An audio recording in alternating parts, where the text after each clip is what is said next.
कहते हैं सियासत हो या गेम, दोनों में मजा टाइमिंग का है। ब्राह्मण विधायकों वाले विवाद में सियासी जानकार लगातार टाइमिंग का कारण खोजने में लगे थे। आज समाजवादी पार्टी के खेमे से जैसे संदेश विधायकों को भेजे गए, उससे टाइमिंग के खेल का भी खुलासा हो गया है। इस टाइमिंग को समझने के लिए आपको कुछ वक्त पीछे जाना होगा। उस वक्त में जब राज्यसभा चुनावों की सुगबुगाहट थी, सपा अपने तीसरे उम्मीदवार को जिताने की कोशिश कर रही थी और ऐन मौके पर सपा के कुछ विधायक भाजपाई खेमे में जाकर बैठ गए थे। बाद में सपा ने भले ही इन विधायकों को पार्टी से निष्कासित कर दिया, लेकिन उनकी विधायकी आज तक बची हुई है। अब वापस लौट आइए आज की तारीख में। यूपी की 10 राज्यसभा सीटों पर चुनाव की तैयारियां शुरू हो गई हैं और समीकरणों की माने तो फिर से सपा अपने 2 उम्मीदवारों को तो जिताकर भेजने की स्थिति में है, लेकिन तीसरे उम्मीदवार के लिए वोटों का जुटान करना होगा और वो तभी संभव है जब सत्ता पक्ष के कुछ विधायक अंतरात्मा की आवाज पर सपा के लिए वोट डाल दें या फिर वोटिंग से नदारद हो जाएं। अखिलेश और शिवपाल इस चुनाव से पहले जो माहौल बनाना चाहते थे वो बनकर लगभग तैयार है और अगर 3 या 4 ब्राह्मण विधायक भी सपाई खेमे में आ जाते हैं तो फिर काम तमाम हो जाएगा। पूरा गणित क्या है और पर्दे के पीछे की विसात क्या है, आगे आपको एक एक पॉइंट के जरिए समझाएंगे। साथ ही उप मुख्यमंत्री ब्रजेश पाठक जिस तरह से आज गुस्सा हुए, समाजवादी पार्टी के लिए उनका गुस्सा फूट पड़ा, वो भी दिखाएंगे। पहले ये वीडियो देखिए जिसमें भाजपा के नए नवेले प्रदेश अध्यक्ष का स्वागत बड़े ही अनोखे अंदाज में हो रहा है।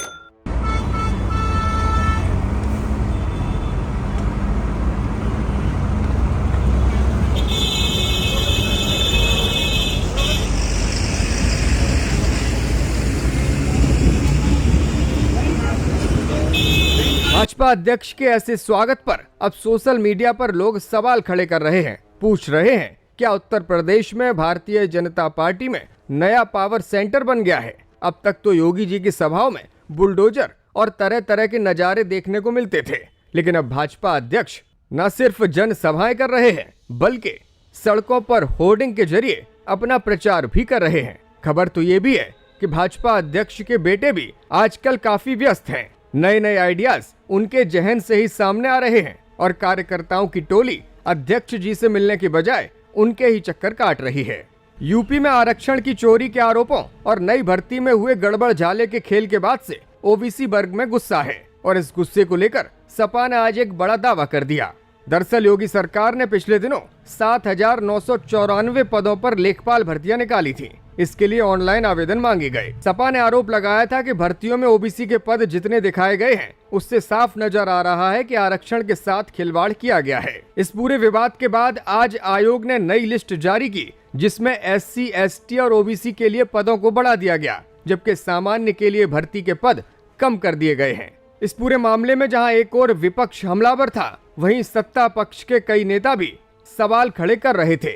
ऐसे में भर्ती में किए गए परिवर्तन एक बार फिर से सियासी मुद्दा बन गए हैं। अखिलेश यादव ने आज ट्वीट किया, भाजपाई वो घोटालेबाज लोग हैं जो संविधान द्वारा दिया गया आरक्षण भी सरेआम मार देते हैं। भाजपाई वो पीडीए विरोधी बेशर्म लोग हैं जो जानबूझकर आरक्षण की हकमारी करते हैं और सोचते हैं कि पकड़ गए तो दे देंगे। इससे साफ होता है कि ओबीसी हो, दलित, अल्पसंख्यक या महिला, ये सब भाजपाइयों की निगाह में दोयम दर्जे के लोग हैं।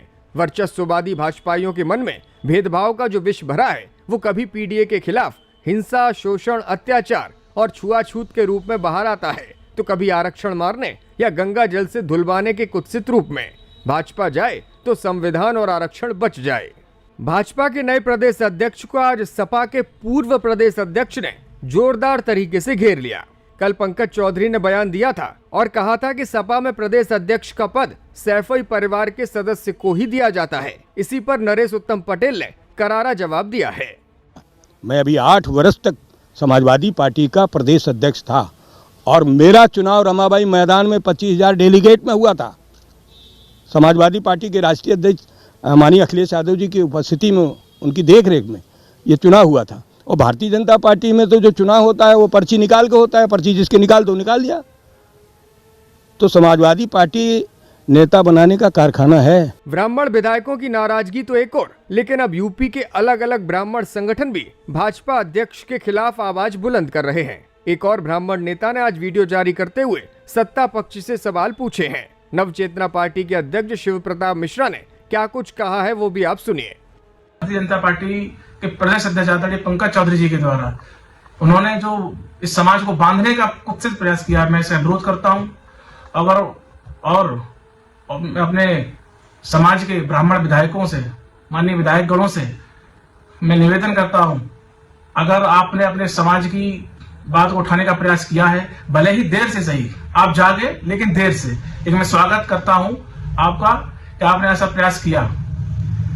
अगर आपका प्रयास समाज को एक सही दिशा में ले जाने का है, आपका प्रयास समाज के उत्थान के लिए है, समाज की उन्नति के लिए है, तो ऐसा प्रयास बार बार होता रहे और बिना किसी दबाव में। और तो और खुद प्रदेश के डिप्टी सीएम केशव प्रसाद मौर्य अपनी ही पार्टी के प्रदेश अध्यक्ष की राय से इत्तेफाक नहीं रखते हैं।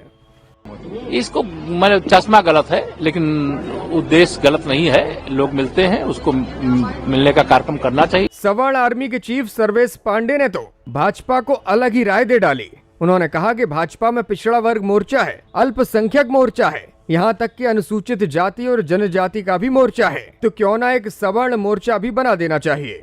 50 ब्राह्मणों का एक होना गलत बात है, तो फिर भारतीय जनता पार्टी में पिछड़ा मोर्चा क्यों बनाया गया है? अनुसूचित जात, अनुसूचित जनजाति मोर्चा क्यों बनाया गया है भारतीय जनता पार्टी में? भारतीय जनता पार्टी में अल्पसंख्यक मोर्चा क्यों बनाया गया है? एक ही सभी लोग थे। चलिए इन खबरों से इतर भारतीय जनता पार्टी के एक विधायक का गुस्सा भी देख लीजिए। अपनी गाड़ी में रिक्शा चालक द्वारा खरोंच मारे जाने से वो इतने नाराज हुए कि सड़क पर खुलेआम पैसों की डिमांड करने लगे। विधायक जी का बहुत महंगा शीशा टूट गया, पीछे वाला लाइट का शीशे का विधायक जी को 4000 रुपए चाहिए। 4000। आज मीडिया से बातचीत करते हुए उप मुख्यमंत्री ब्रजेश पाठक समाजवादी पार्टी पर आग बबूला हो गए। राजद के, आरजेडी के गुंडा राज, जंगल राज को बिहार की जनता ने नकार दिया है और उत्तर प्रदेश में भी समाजवादी पार्टी के गुंडा राज, जंगल राज को प्रदेश के लोग कभी स्वीकार नहीं करेंगे। 27 में प्रचंड बहुमत की भारतीय जनता पार्टी की सरकार बनी। सपा के वर्तमान प्रदेश अध्यक्ष श्यामलाल पाल भी आज अखिलेश यादव की गैर मौजूदगी में सामने आए। उन्होंने भारतीय जनता पार्टी को धोखा देने वाली पार्टी घोषित कर दिया। जनता पार्टी ने कुछ दिन पहले क्षत्रिय विधायकों की बैठक की, फिर ब्राह्मण विधायकों की बैठक हुई। अब सुना जा रहा है कि ब्राह्मण सांसदों की बैठक हुई। इस पर आपका क्या कहना है? देश की जनता ने बड़ी उम्मीदों के साथ भारतीय जनता पार्टी को सत्ता में लाया और जनता ने पूरी तरह से समझ लिया कि ये संविधान को धोखा देने वाली पार्टी है, देश की जनता को धोखा देने वाली पार्टी है, किसानों, नौजवानों, महिलाओं को धोखा देने वाली पार्टी है। इसलिए भारतीय जनता पार्टी के पहले क्षत्रिय विधायकों ने, फिर ब्राह्मण विधायकों ने, फिर अन्य पीडीए के तमाम विधायकों ने अपनी अपनी मीटिंग करके भारतीय जनता पार्टी के काले कारतूस को वो भंडाफोड़ करने जा रही है।